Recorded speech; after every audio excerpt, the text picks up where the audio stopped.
What up, potty people? Welcome back to Clipped. I'm Eric, your host, and this is a podcast where I teach you how to start, grow, and monetize your own podcast. And I'm doing that by bringing you podcast production tips, resources, education, and industry insights to help make your podcasting life easier. And hey, today I'm jumping into something a little different. I'm going to be talking about podcast statistics.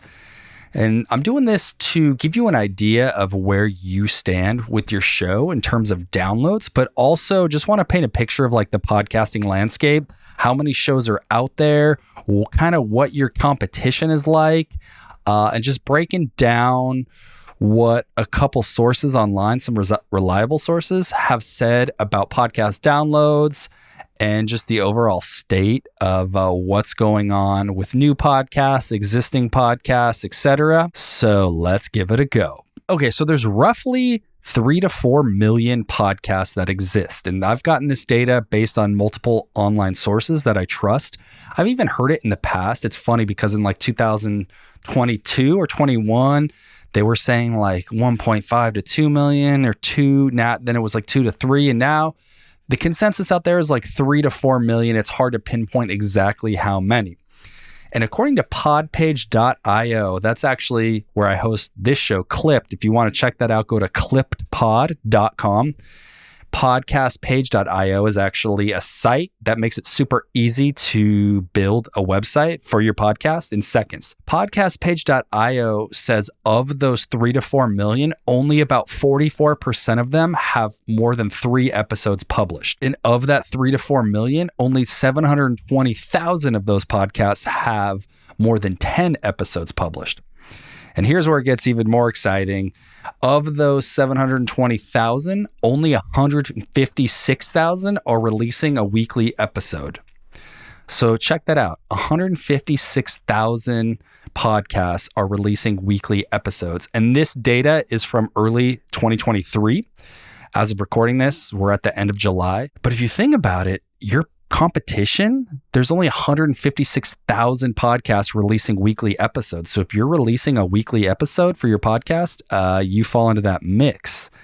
And that may sound like a huge number, but if you think about it, in the vastness of the world or the US, that's not that big. And to contrast that, I want to give you this YouTube data.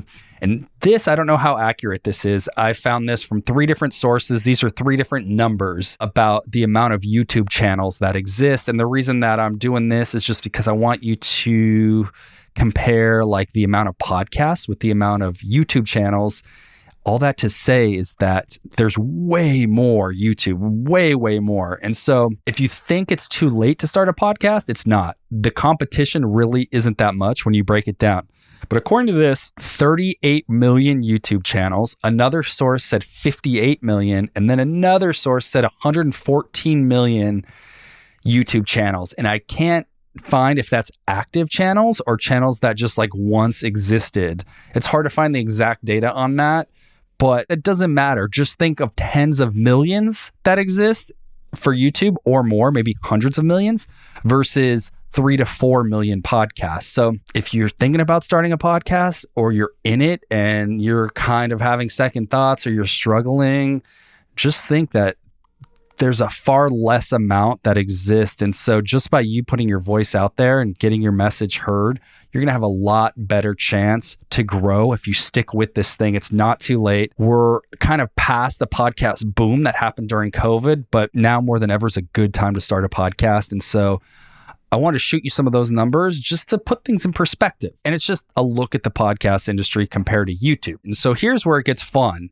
And this data that I'm about to tell you is from a podcast called The Feed, which is hosted by Rob Walsh. He's an executive at Libsyn, and these were some of his numbers from an episode that The Feed dropped. And to be completely honest, I forget if this aired in 2023 or 2022, but I remember hearing this, and then I looked at an article online that also reiterated this information. But if you didn't know, podcast downloads, kind of the industry benchmark is to track how many podcast downloads an individual episode is getting in a 30-day period. That's not total combined downloads for your whole catalog. It's after you release an episode, what are the downloads 30 days later. Based on that, here's some information. This is kind of exciting, might be kind of depressing, but it's all meant to be positive and to just know where you're at. Because I think when you have a benchmark to build off of, it helps you set goals for the future. So after 30 days, if your podcast episode has 145 downloads, that's an individual episode, 30 days later, 145 downloads, you're in the top 50% of all podcasts that exist. In a 30-day period, if your episode has 1,200 downloads, you're in the top 20%. If after 30 days you have 3,500 downloads, you're in the top 10%. 8,100 downloads, you're in the top 5%. 20,000 downloads, you're in the top 2%. And if after 30 days of releasing an episode, you have over 34,000 downloads, you're in the top 1% of all podcasts. Now, where do you stand? Dun, dun, dun. Looks like this show, just to be real with you, is in the top 50%. No, it's even less than that. So we got some work to do, guys. But again, it's all about having that benchmark because then you know where you're at and you can build from that. Okay, now let's take a look at Buzzsprout. Buzzsprout is a hosting platform. And I actually host this podcast on Libsyn, and I host another fun sound design podcast, a white noise podcast called Tranquil Tone. I'll link to that. I've never really talked about it. It's like a fun art project. That's hosted on Buzzsprout, and Buzzsprout actually releases this data every so often. So I'm going to link to the website or the landing page that I pulled this from Buzzsprout. But the reason that I wanted to do Libsyn's data and Buzzsprout's data is because I host on both of those, and so I like them. And before we get into Buzzsprout, I just want to mention that since people host podcasts all over the place, Libsyn, Buzzsprout, Captivate, Megaphone, whatever it may be, it's hard for the industry to come up with one number collectively because download numbers aren't public. And so this is data that these hosting sites are putting out. But again, it's hard to get a collective number. That's why I'm breaking this down from Libsyn and from Buzzsprout. And this Buzzsprout data is cool because this is after 7 days, so 1 week. They broke it down like that. And I think it's also cool to see Libsyn's 30-day breakdown and then Buzzsprout's 7-day breakdown. The first 7 days are when the episode's going to get the most downloads, and then it'll start to trail off. But Buzzsprout, according to them, after 7 days, if your episode has 31 downloads, you're in the top 50%. And this is obviously different from Libsyn's data. This is just according to all the shows on Buzzsprout, they were able to pull these percentages based off of their pool of users. So after 7 days, if your episode has 113 downloads, you're in the top 25% of all podcasters on Buzzsprout. If it's got 462 downloads, you're in the top 10%. If it's got 1,109 downloads, you're in the top 5%. And if after 1 week, your episode has over 5,075 downloads, you're in the top 1% of all users on Buzzsprout. Where do you stand? And even if you don't host on either of these platforms, it'll be good to just take these as like, I don't know, I don't want to get shit for giving wrong information, but it's just like an average or just a benchmark that then you can go off of. And so I thought that was cool. I wanted to drop some of that knowledge on you guys with the hopes that it'll just encourage you to keep going, to motivate you, to know where you're at and to keep building from there. But to be honest, success of a podcast, yes, downloads are a part of it, but you've got to measure it in other ways. You got to measure it in like audience engagement. Are you getting emails about your podcast? Are you asking to be a guest on other shows? How's your retention? Log into Apple Podcast Connect. Are listeners listening to, 75 or more, 75% or more of your episode? Or are they dropping off 40% of the way through? That's a good benchmark for, maybe your show's getting boring. Maybe it's not engaging.